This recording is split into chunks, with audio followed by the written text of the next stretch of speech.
बोलिए प्रेम से श्री सद्गुरु महाराज की जय। श्री सद्गुरु महाराज की जय। श्री सद्गुरु महाराज की जय।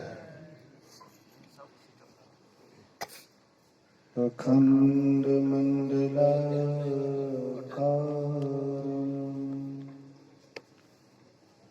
व्याप्तं येन चराचरं तत्पदं दर्शितं येन तस्मै श्री गुरुवे नमः। धन्य धन्य सद्गुरु सुखदा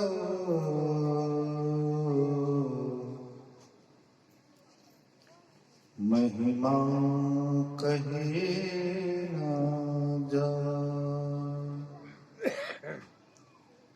जो कछु कहा तुम्हारी कृपा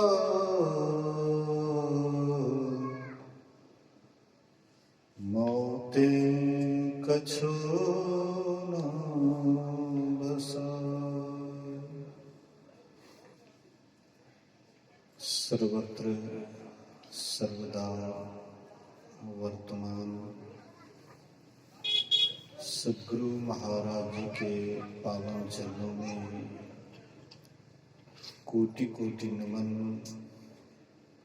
उपस्थित गुरुजन, धर्म प्रेमी सत्संगी बंधुओं, पूजनीय माताओं तथा भक्तिमती बहनों, एक दिवसीय संतमत सत्संग का आयोजन परम श्रद्धेय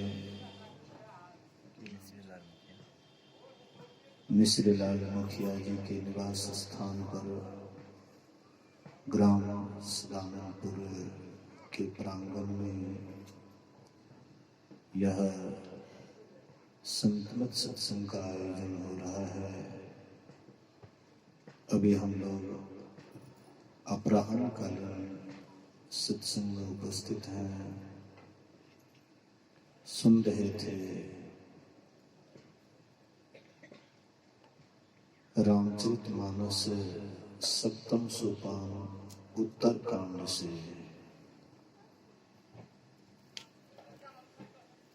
दोहावली में आया है, जीवन मुक्त ब्रह्म पर चरित सुनहि तज ध्यान, जे हरि कथा न करहि रते तिनके ही पाषाण। गोस्वामी तुलसीदास जी महाराज कहते हैं, जो जीते जी मोक्ष पा लिए हैं, मुक्ति को पा लिए हैं, ऐसे समाधि में दिन रात रहने वाले, ध्यानरत रहने वाले महापुरुष संत भी समाधि को छोड़ करके, ध्यान को छोड़ करके सत्संग से प्रेम करते हैं।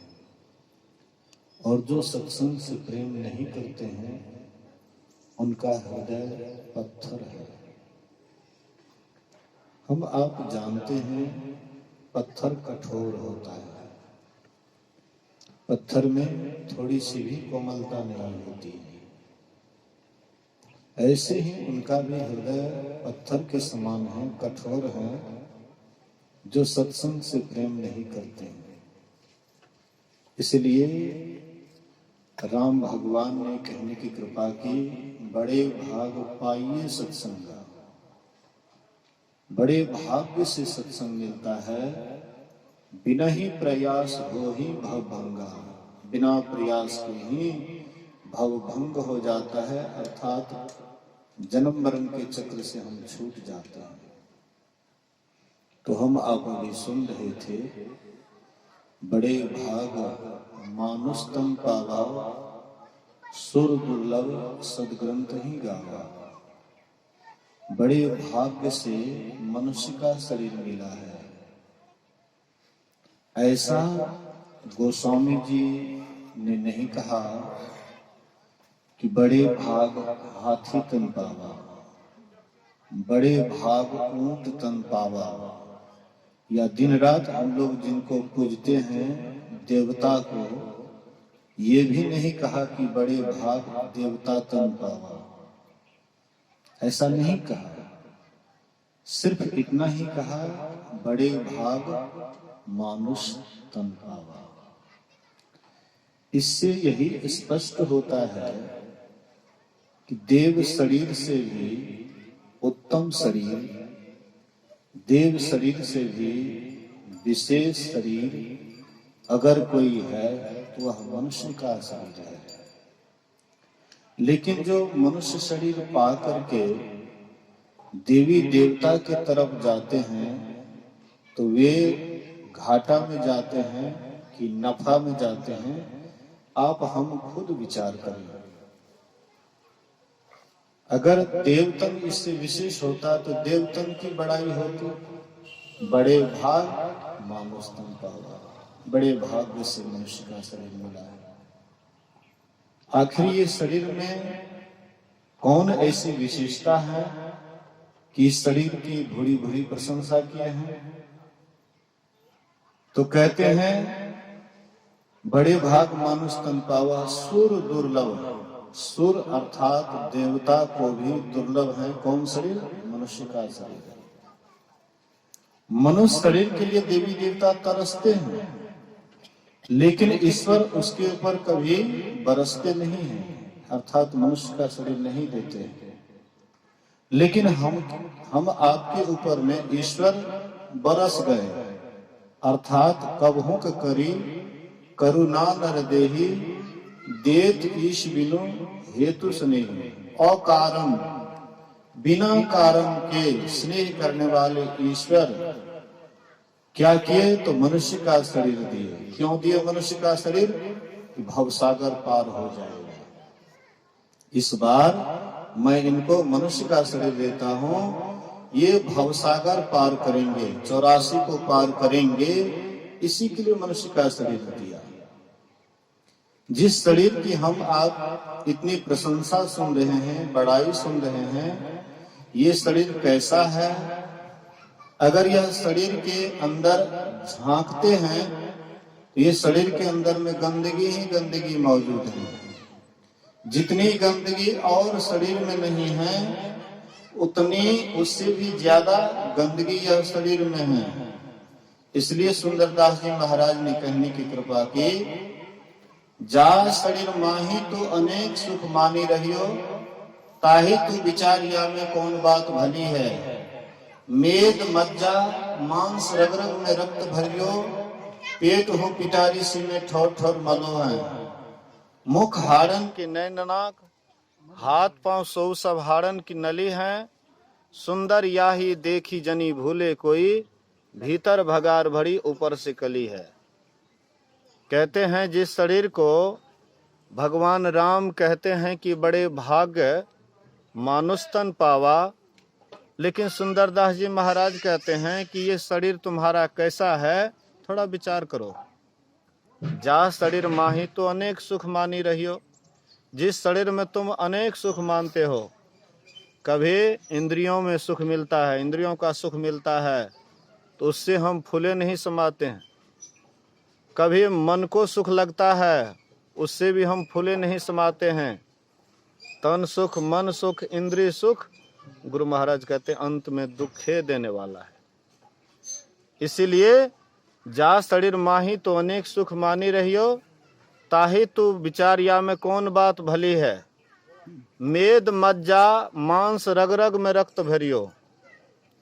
वो माता जी को कहिए बैठने के लिए, कनी देर, थोड़ी देर बैठने के लिए कहिए। बैठाना, हड़बड़ नहीं करना चाहिए सत्संग में, बैठिए कुछ देर। बैठाना, सब काम भा जेते, वैसे कहलिए तो कोनो हुई जेते काम। बोलिए श्री सद्गुरु महाराज की जय।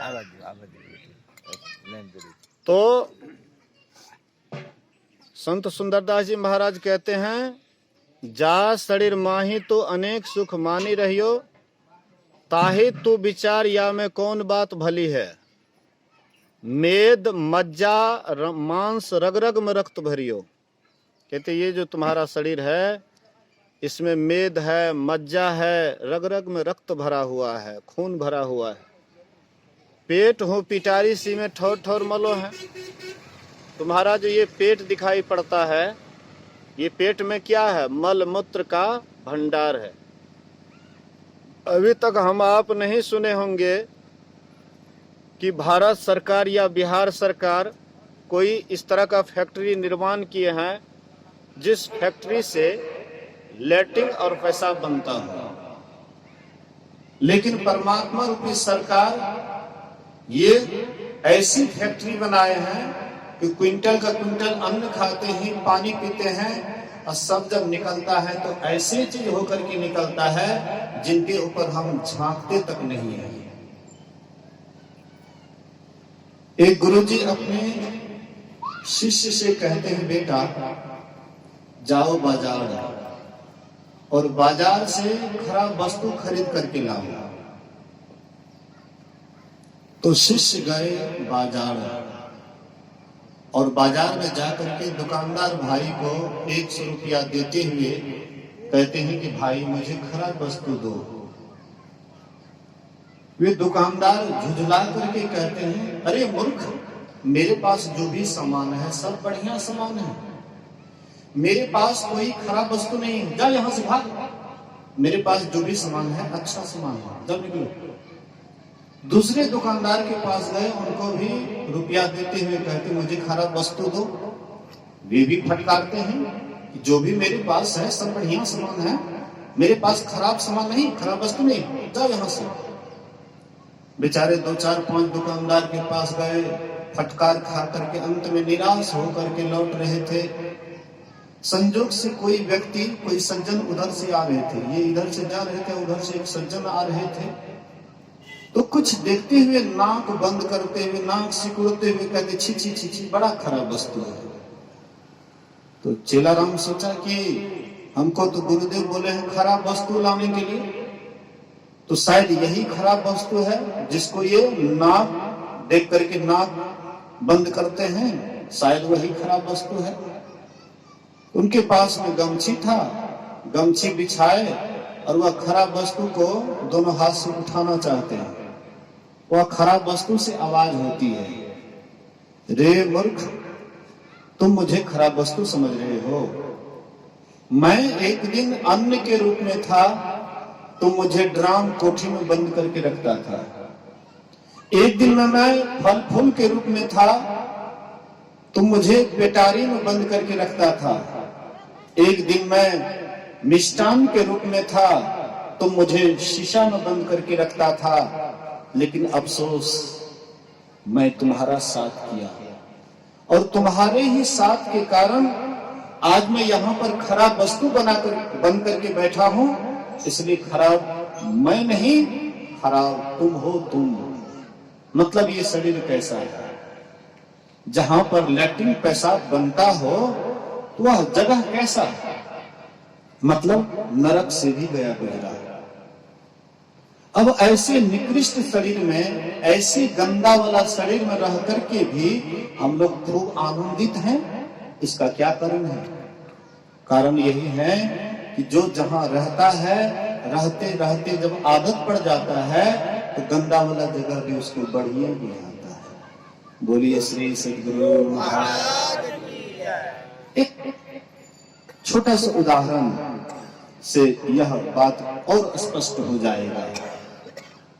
एक बूढ़ी माई जाति की गोढ़ी जो बराबर मछली बेचती थी, तो वह बराबर की भांति एक दिन हट गई मछली बेचने के लिए। मछली विलंब से बिकी। मैं यहाँ पर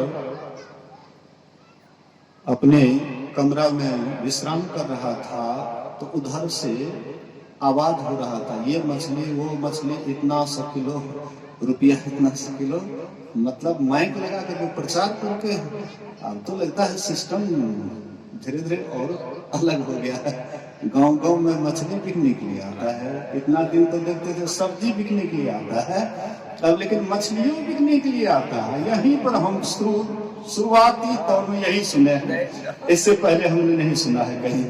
बोलिए श्री सदगुरु महाराज की जय। हाँ, तो वह माता जी हाट पर जाती थी रोज की भांति, लेकिन उस दिन थोड़ा विलंब से बिक्री हुई, विलंब से लौट रही थी। संजोग से अंधेरा हो चुका था, भयभीत हो रही थी, अकेली महिला जात। तो ऐसे आते आते रास्ता में एकांत में एक महात्मा जी का कुटिया था। सोचा कि क्यों नहीं रात भर वहीं पर विश्राम कर लूं और सुबह होने के बाद अपना घर चली जाऊंगी। फिर महात्मा है और देखेंगे खंचा को तो फिर तो रहने के लिए नहीं देंगे, इसलिए महात्मा जी के आश्रम से थोड़ा हटिए करके उधर रख दिए खंचा। और अपना वह आई और कहती, बाबा मैं हाट गई थी लेकिन विलंब होने के कारण, हाँ विलंब हो गया है, अब जाने में थोड़ा डर हो रहा है, मैं चाहती हूँ कि रात में यहीं विश्राम करूं।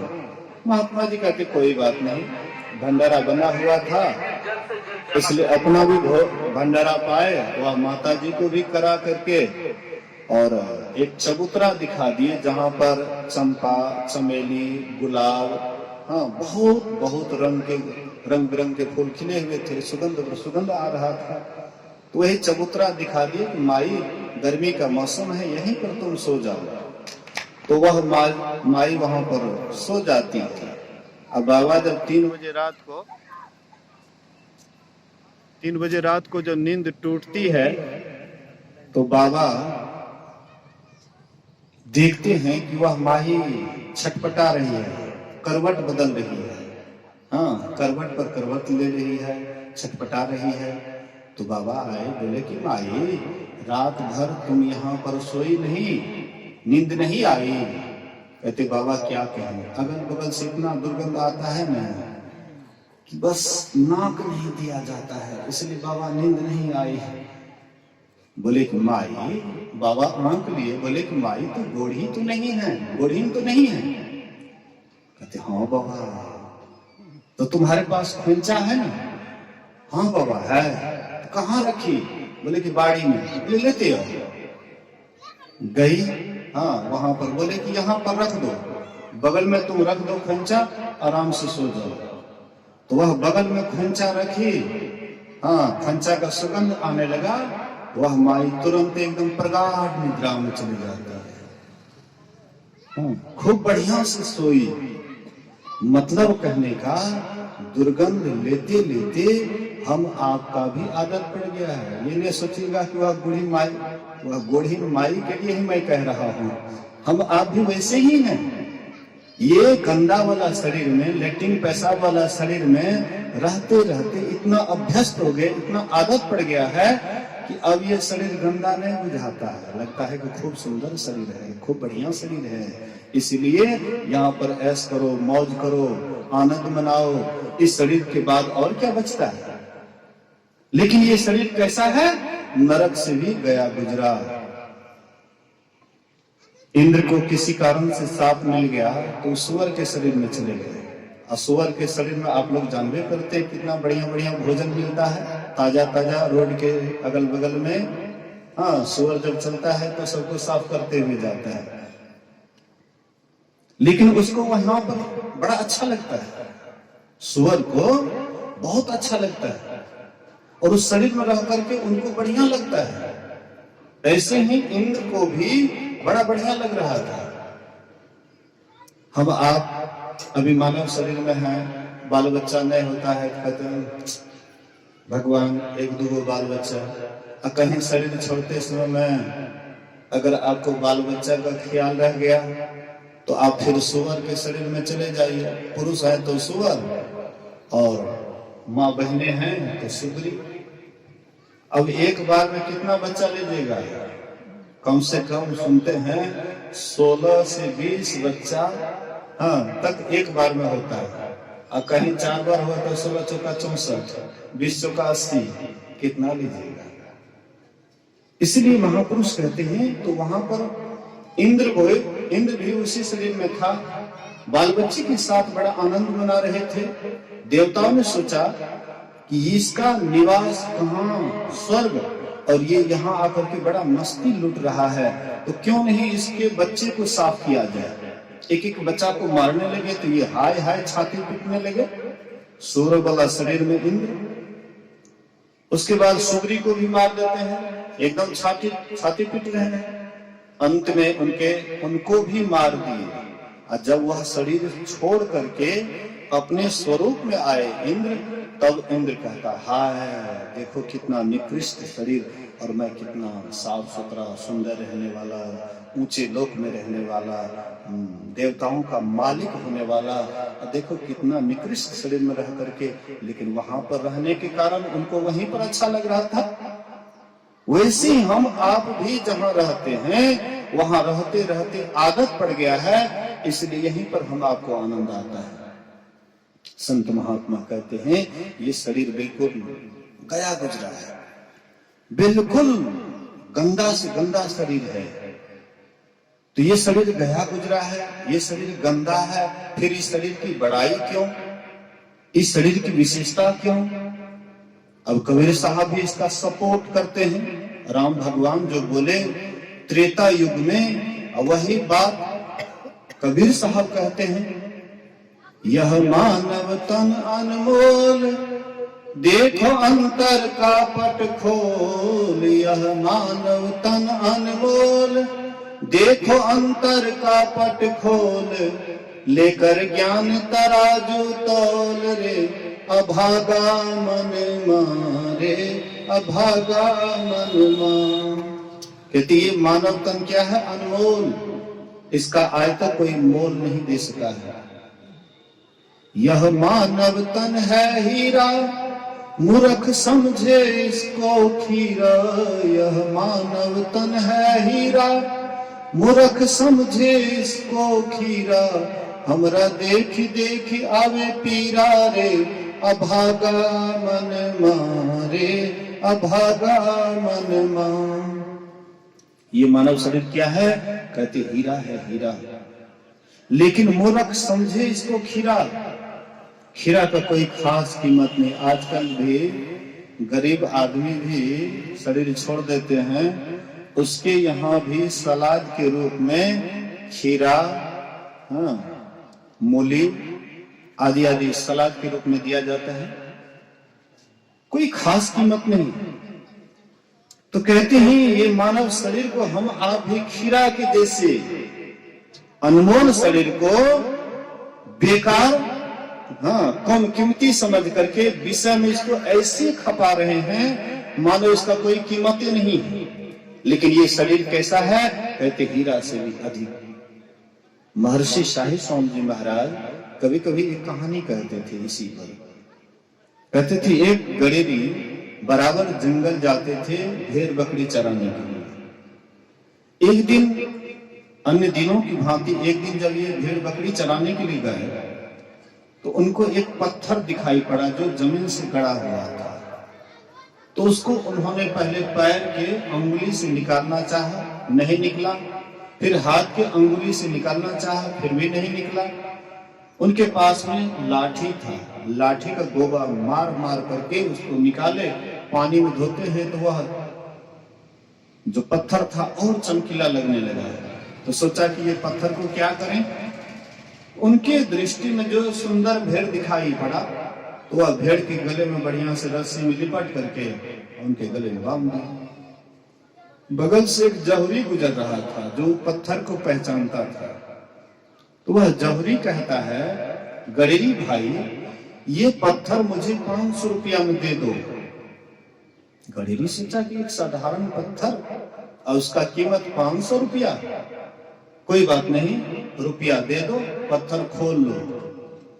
तो वह जौहरी इनको 500 रुपया थमा दिए और अपने से वह पत्थर खोलने लगे। पत्थर खोल तो गया लेकिन उनके हाथ से वह पत्थर नीचे की तरफ लुढ़क गया, गड़क गया। और नीचे गिड़कने के बाद वह हजारों टुकड़ों में विभक्त हो गया, छोटे छोटे कणकण में विभक्त हो गया। और वह कणकण से आवाज निकलता है, ऐ मूर्ख जहुरी, अरे ये गणेरी मुझे नहीं जानता था, इसलिए मैंने कई अपमान को सहा, पैर के अंगुली से निकालना चाहा, इस अपमान को भी मैंने सहा, हाथ के अंगुली से निकालना चाहा, इस अपमान को भी मैंने सहा, उसके बाद मैंने लाठी का गोबा भी खाया, इसलिए कि ये अनजान था। फिर हमें एक भेड़ के गले में अनजान की भांति मुझे लटका दिया, लेकिन मैंने इस अपमान को भी सह लिया, क्योंकि ये अनजान था, नहीं जानता था हमको। लेकिन तुम जानते हुए भी और मेरी कीमत केवल 500 रुपया लगाया, इसलिए मेरा हृदय सह नहीं सका, इसलिए मैं छोटे छोटे कण-कण में विभक्त हो गया। अर्थात हीरा अनमोल वस्तु। एक सप्लाई इंस्पेक्टर कोलकाता में रहते हैं, तो ये हमको एक बार अंगूठी दिखाए, बोले कि बाबा ये देखते हैं अंगूठी? बोले हाँ देखते तो हैं।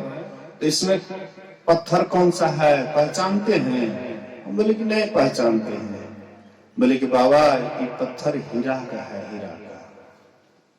और लगभग 5-10 साल पहले 85,000 में वो छोटा सा पत्थर, हाँ अंगूठी वाला छोटा सा पत्थर 85,000 में खरीदे थे। अब हम विचार करें, हाँ जिनके पास में बड़ा सा हीरा हो उसका कितना अनमोल कीमत होना चाहिए। मतलब अनमोल जैसे हीरा होता है, उससे भी अगर कोई शरीर अनमोल है तो मनुष्य का शरीर वह हीरा से भी अनमोल है।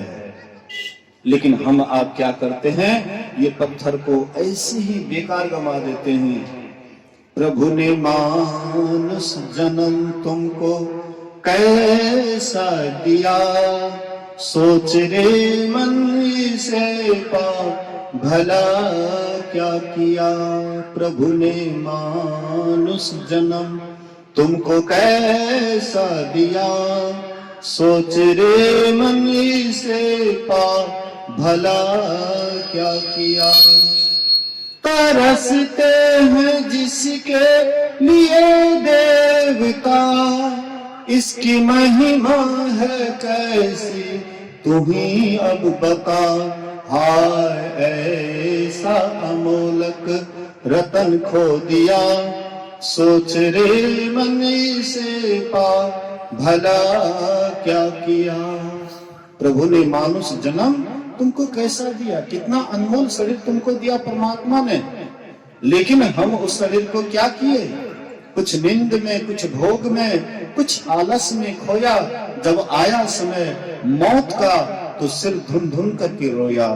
जब अंत समय आएगा तब उस समय में माथा पीटेंगे, क्या फल मिलेगा। चिड़िया ने जब चुग खेत लिया फिर पछताए क्या होवत है। चिड़िया जब आपके खेत के दाना को चुन लेंगे और तब आकर आप जाइए खेत पर खूब आंसू बहाइए, उससे क्या मिलेगा।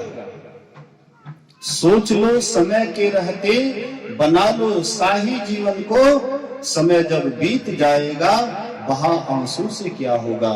अरे मन सोच ले केवल भजन गाने से क्या होगा।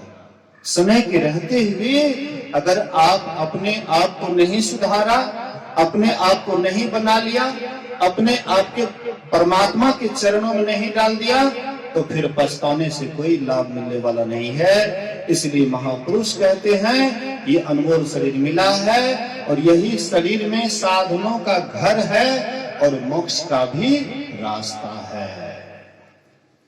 देव शरीर में मोक्ष का रास्ता नहीं है। देव शरीर ब्रह्मा विष्णु महेश, किसी के शरीर में ये नेत्र नहीं है, तीसरा नेत्र नहीं है। हम आपके पास में 10म दरवाजा है, परमात्मा के पास जाने का रास्ता है। इसीलिए तो देवी देवता तरसते हैं कि हम भी मनुष्य शरीर में जाएंगे, उसमें 10म द्वार मिलेगा। ध्यान करके वह 10म द्वार को खोलेंगे और सीधे परमात्मा के पास जाएंगे। दर्शन करके सदा का मोक्ष पा लेंगे।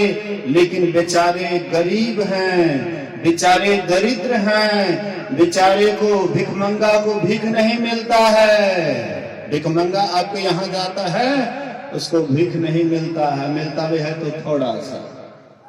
इसलिए देवी देवता भिखमंगा की तरफ परमात्मा से दिन रात प्रार्थना करते हैं, लेकिन भिखमंगा को भीख नहीं मिलता है। हम लोग भिखमंगे के पास जाते भीख लेने के लिए। भर दिन कोई भीख मांग ले और शाम के समय में कटोरा भर करके इसको ठीक करवाइए ना। एक आदमी बोलिए श्री सदगुरु। हर दिन कोई भीख मांगे हैं और शाम के समय में उनके पास चले जाइए, हाँ, और उसको कहिए कि इसे हमको भी भीख दीजिए। भीख मंगा कहेगा इतना तुमको बाबू साहब नहीं दिखा पड़ता, देखिए तो बगल में मास्टर साहब हैं, पैसे वाले हैं, उनके पास नहीं जा करके हम मांगे हैं हर दिन 1-2 रुपया करके, और तुम मेरे पास आया है, जब भागो। मतलब भीख मंगा से भीख नहीं मिलेगा। देवी देवता भीख मंगा है, बेचारे दिन रात भगवान से प्रार्थना करते हैं, लेकिन भगवान को मनुष्य का शरीर नहीं देते हैं। हम लोग भीख मंगा नहीं हैं, हम लोग देवी देवता से भी 2-4 डेग आगे हो गए हैं, और फिर मुड़ करके उधरे देखते हैं गधा के जैसे। गधा होता है ना, उसको छोड़ दीजिए, बढ़िया जगह पर छोड़ दीजिए, तो क्या करेंगे, कुछ दूर तक चढ़ते हुए जाएंगे और उधर से देखेंगे उलट करके तो बहुत दूर चढ़ करके आ गया, फिर वहां से घूमेंगे, फिर यहाँ तक आएंगे, फिर सोचेंगे कि बहुत दूर आ गए हैं चढ़ के। मतलब एक ही जगह चढ़ते चढ़ते लेकिन नया खड़ बढ़िया से बढ़िया जगह नहीं जा पाता है। यही वहां जय हम लोगों का। ये अनमोल शरीर प्राप्त करके भी हम लोग जाते हैं उसके पास जो हमारी इच्छा को नहीं पूरा कर सके, हमारी असली इच्छा। ऐसे तो इच्छा बहुत है, एक दिल लाखों तमन्ना, लेकिन उसमें अगर मूल रूप से अगर देखा जाए तो असली इच्छा हम लोगों के भीतर में होनी चाहिए। प्रेम भक्ति गुरु दीजिए बिनवों कर जोड़ी, और ये इच्छा की पूर्ति सिवाय परमात्मा के और कोई देवी देवता नहीं कर सकता है। प्रेम भक्ति और वरदान दे सकते हैं देवी देवता, और जितने भी संसार के और वस्तु हैं और वस्तु का वरदान दे सकते हैं, लेकिन प्रेम भक्ति का वरदान शिवाय परमात्मा के और कोई नहीं दे सकते हैं। इसलिए जो सब मिल करके, सारी देवी देवता मिल करके जो वरदान नहीं दे, और एक परमात्मा ही वह वरदान देने योग्य है, तो उससे नहीं मांग करके हम किसके पास जाते हैं। इसलिए महापुरुष कहते हैं कि हम आप ये अनमोल शरीर में आए हैं, ये शरीर साधनों का धाम है, इसी में मोक्ष का रास्ता है। गुरु महाराज कहते थे एक दोहा जब कहेंगे तो आप लोग हंसिएगा। गुरु महाराज कहते थे एक दोहा कहेंगे तो आप लोग हंसिएगा। कबीर साहब का दोहा है, नदी किनारे घर किया कर्जा करी करी खाए, और कर्जदार जब मांगन आवे घुसक नदी में जाए। नदी किनारे में घर कर लिए हैं, है बगल में कोसी, जाकर के बना लीजिएगा घर। नदी किनारे में घर किया और कर्जा करी करी खाए, आइएगा टोला पर से लोगों से, हाँ, उधार पुधार ब्याज वगैरह पर ले जाइएगा। इधर से मांगने के लिए जाएंगे ना तो घुसक नदी में जाए, नदी में घुस जाइएगा। कोसी नदी में कितना देर तक रहिएगा, 5 मिनट 10 मिनट, बहुत गोताखोर है, आधा घंटा, उससे ज्यादा तो आप नहीं रह सकते हैं। उसके बाद निकलिएगा तब आपसे असलेंगे। लेकिन महापुरुष कहते हैं कि देखिए जितने भी हम आप हैं, सबके सब कुछ न कुछ कर्जा कर रहे हैं, दिन रात कर रहे हैं, तन से, मन से, वचन से कर्ज हो रहा है। चाहे पाप करें या पुण्य करें, ये कर्जा हो रहा है।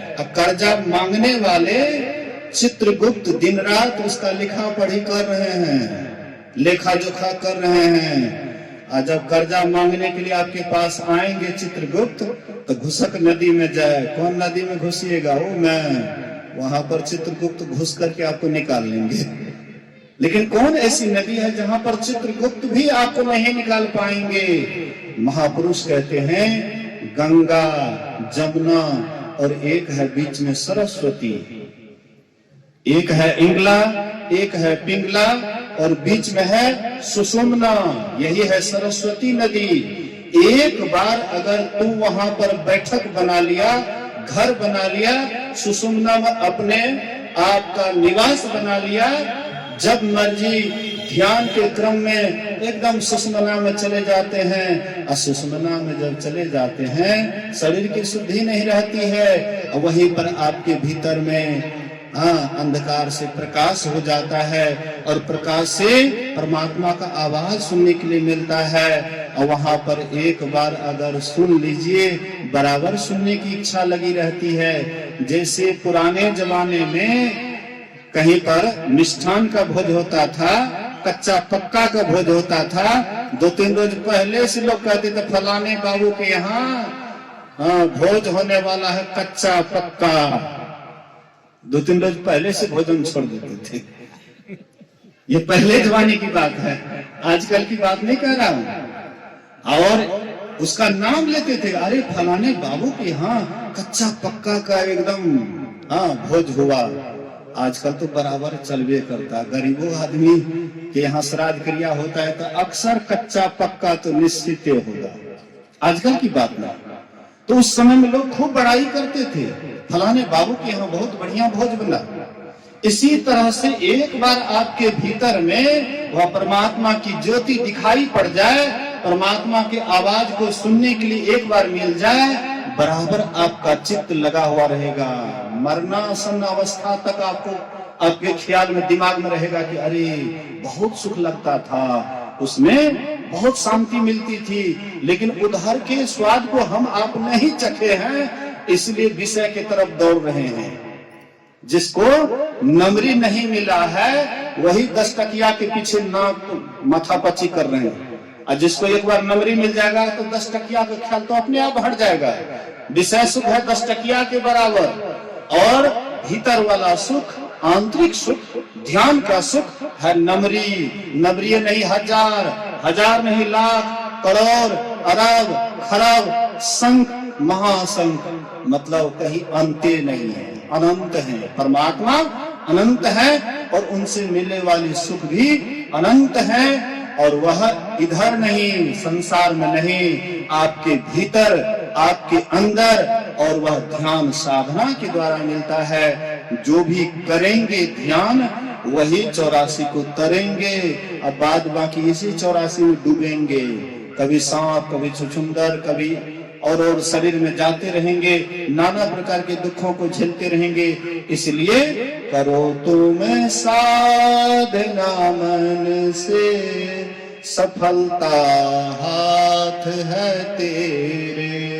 अगर तुम साधना मन लगा करके करो तो सफलता तुम्हारे ही हाथ में है। परमात्मा तुम्हारे हाथ में कुंजी दे दिए हैं। एक छोटी सी दोहा कह करके मैं अपने वचन को विराम दूंगा। एक बार भगीरथ बाबा गुरु महाराज से पूछते हैं, हजूर कबीर साहब के वचन में है, सदगुरु सब कुछ दिन देत कछु ना रहे, हम ही अभागन नारी, सुख तजी दुख लिन्न। इसका मतलब क्या हुआ? गुरुदेव कहते हैं कि देखो जी, कोई धनी आदमी है, कोई विशेष धनी आदमी है, और तुमको खजाना का चाबी दे दिए, ताला लगा हुआ है, खजाने में ताला लगा हुआ है, अब कुंजी तुमको दे दिया, चाबी तुमको दे दिया, लेकिन तुम कुछ कभी वह ताला को खोलो नहीं, केवाड़ी को खोलो नहीं, अंदर घसो नहीं, तो क्या तुमको वह माल मिलेगा? खजाना का सोना चांदी हीरे जवाहरात मिलेगा? बोले कि नहीं। बोले कि इसी तरह से परमात्मा रूपी खजाना का चाबी कुंजी सदगुरु दे दिए हैं, लेकिन हम तुम अगर साधना के द्वारा, ध्यान के द्वारा वह ताला को अगर खोलेंगे नहीं तो सब दिन हम दरिद्र बन करके रहेंगे ना, गरीब बन करके रहे न। इसलिए सदगुरु सब कुछ दिन देत कछु ना रहे। सदगुरु हम आपको सब कुछ दे दिए हैं, वे ऐसे उदार हैं, उनसे बढ़ करके संसार में और कोई उदार नहीं। सबसे बढ़ करके अगर कोई उदार है तो संत सदगुरु उदार हैं। सदगुरु सब कुछ दिन देत कछु ना रहे, हम ही अभागन नारी। कहते ये जीवात्मा रूपी नारी अभागन सुख तजी दुख लेन, सुख को त्याग करके, साधना को छोड़ करके, ध्यान के आनंद को छोड़ करके और विषय सुख के लिए हाँ जा विषया संतन तजी मोड़ ताहि लिपटात अज्यो नर डारे गमन करी स्वान स्वात्य खात। जैसे एक कुत्ता एक मनुष्य कह कर देता है, उल्टी कर देता है, लेकिन कुत्ता उसको बड़ा चाव से खाता है, लेकिन दूसरे मनुष्य देखता है तो भिन भिनाता है, छी छी छी छी कैसा चीज है देखो।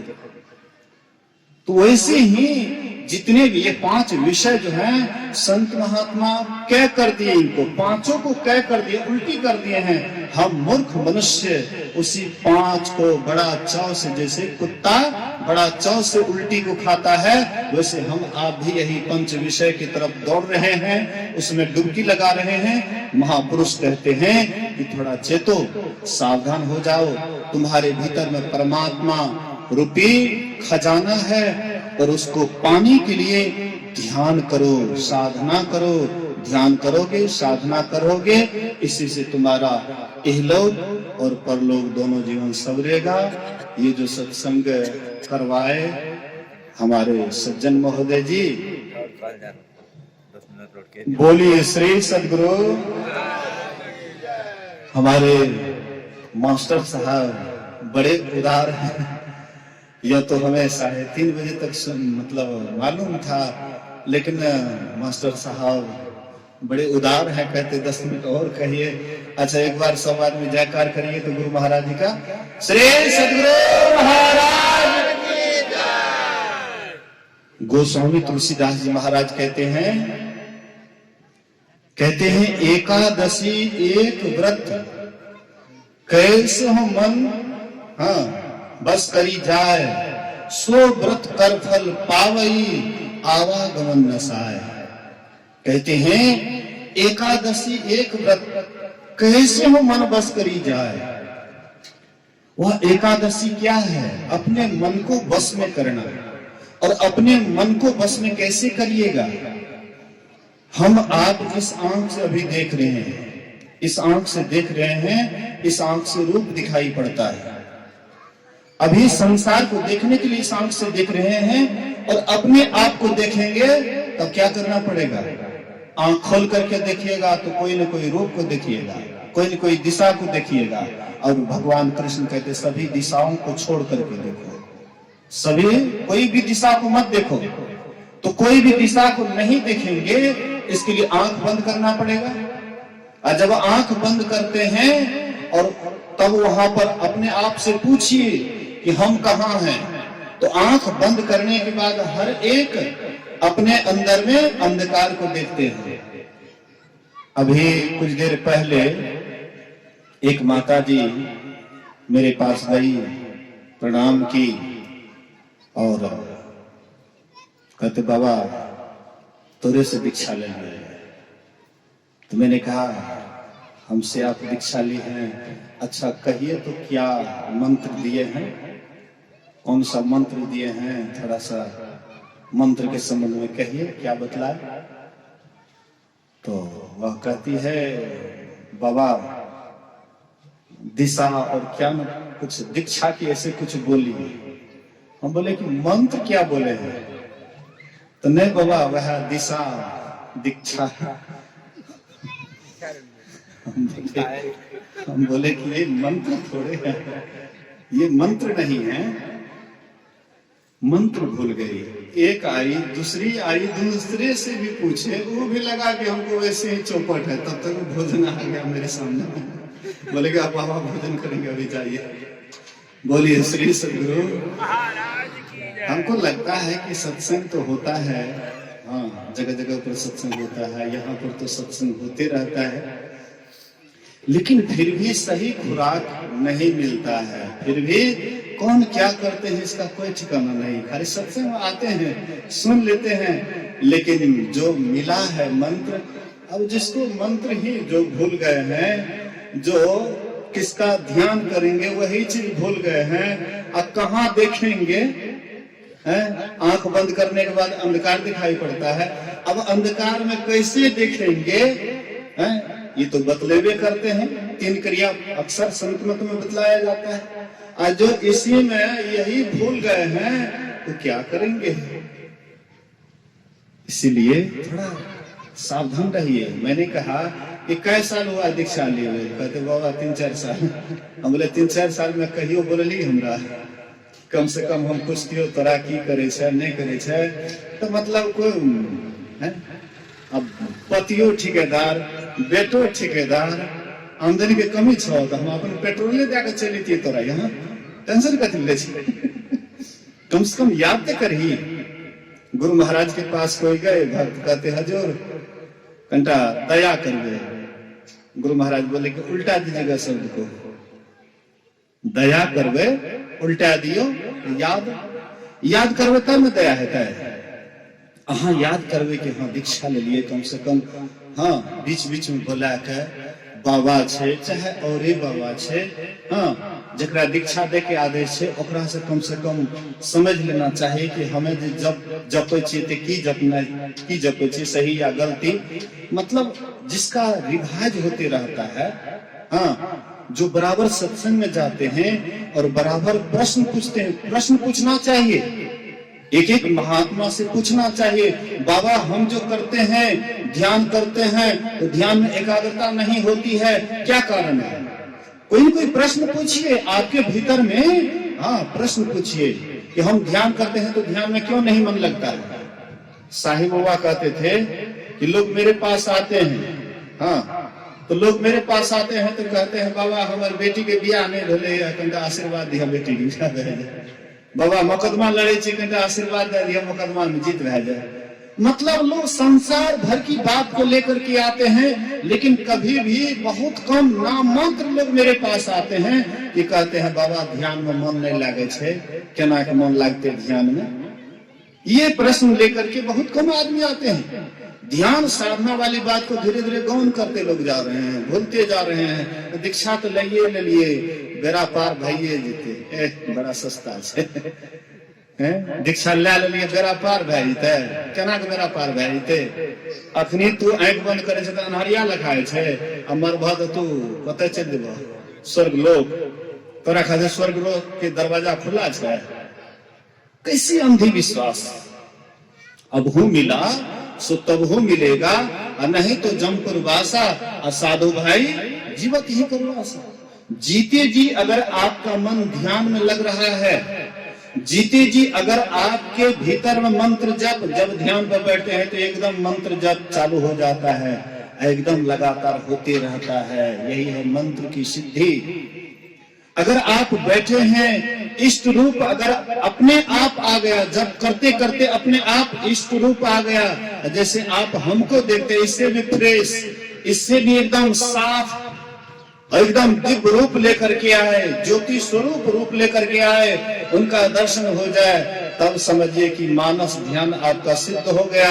और जिसका मानस ध्यान सिद्ध हो जाता है तो उसके लिए तो प्रकाश को बुलाना नहीं पड़ता है कि मेरे अंदर में प्रकाश हो जाए। हम एक बार ज्योति का दर्शन करें, बिंदु का दर्शन करें, सोचना नहीं पड़ेगा, ऑटोमेटिक आ जाएगा। दर्शन उनके उर्माही करे बड़ भागी, आ तिनके तरने की नाव किनारे लागी। संत तुलसी साहब कहते हैं जो भीतर में अपने इष्ट मूर्ति को हूबहू दर्शन कर लेते हैं, अपने आप उनके अंदर में आता है ज्योति, प्रकाश का रूप। इसलिए याद रखिए, मंत्र को कभी मत भूलिए। बहुत छोटा सा मंत्र है, 3 अक्षर का मंत्र है, ये भी भूल जाइएगा तब तो 24 अक्षर का है गायत्री मंत्र। ओम भूर्भुवः स्वः तत्सवितुर्वरेण्यं भर्गो देवस्य धीमहि धियो यो नः प्रचोदयात्, तो भूल जाइएगा। ये छोटके मंत्र। और एक बात याद रखिएगा, छोटा मंत्र समझ करके ये मत सोचिएगा कि इसमें कौन लाभ है, ऐसा नहीं सोचिएगा। गोस्वामी जी कहते हैं मंत्र परम लघु जासु, हाँ विधि हर सुर सर्व, महामत गजराज को बस करी अंकुश खर्व। एक छोटा सा अंकुश मस्त हाथी को बस में कर देता है। इसी तरह से छोटा जब मंत्र देते हैं संत सदगुरु, वह मन को बहुत जल्दी बस कर देता है, हाथी रूपी मन को तुरंत बस में कर देता है। लेकिन मंत्र जब भूल जाइएगा तब क्या होगा? हीरा हरा गेल कचरा में, कोई ढूंढे काशी, कोई ढूंढे मथुरा, अमोर हीरा हरा गेल कचरा। ये कचरा में जब हीरा हरा जाएगा तब कैसे ढूंढिएगा, कहाँ ढूंढिएगा? तो आपके भीतर में वह परमात्मा है। परमात्मा को पाने के लिए संत सदगुरु जो आपको मंत्र बतलाते हैं, वह मंत्र अंकुश का काम करता है। और वह मंत्र वही आदमी भूलते हैं जो बराबर ध्यान नहीं करते हैं, या ध्यान करते हैं तो साधु का संग नहीं करते हैं। साधु संग बराबर करे, साधु से प्रश्न करे, अपने जिज्ञासा मन में लाए और उनसे उत्तर पाएंगे तो जरूर है ऐसे सत्संगी माजा जाएगा और वे ध्यान में भी आगे बढ़ेंगे। तब आप इहलोक भी आपका संवरेगा, परलोक भी संवरेगा। मंत्र जाप ठीक कीजिए, मानस ध्यान ठीक कीजिए, दृष्टियों की क्रिया दोनों दृष्टि के बीच में, दोनों धारों के बीच में गुरु के बताए हुए जगह पर, जहाँ पर बतलाए वहां देखिए। गुरु महाराज कहते हैं दो नयन बीचों बीच सन्मुख, एक टक देखत रहो, आप ही वह बिंदु झलके पट गिरा निर्खत रहो। दो नयनों के बीच में देखने के ढंग से देखेंगे, लखत लखत लखी पड़े, कटे जम फंद है, लगते लगते वह दिखाई पड़ेगा जिसको आपने कभी नहीं देखा। प्रकाश पहले, उसके बाद परमात्मा का आवाज, और वही आवाज आपको खींच करके जहां से हम आप आए हैं वहां लेकर के चले जाएंगे। तब हम प्रभु प्रभु हम एक ही होई, द्वंद्व अद्वैत रहे नहीं कोई। मैं ही ऐसी आरती की जाए, भवनों जन्म बहुरी ने ली जाए। इस तरह से करेंगे तब हम लोगों का जीवन बनेगा। ये जो सत्संग करवाए बहुत सुंदर काम किए हैं, गुरु महाराज से प्रार्थना करता हूँ इसी तरह से हम सबके अंदर में शुभ विचार हो। एक बार सब आदमी गुरु महाराज जी का जय जयकार बुलंद आवाज में करें। बोलिए श्री सद्गुरु महाराज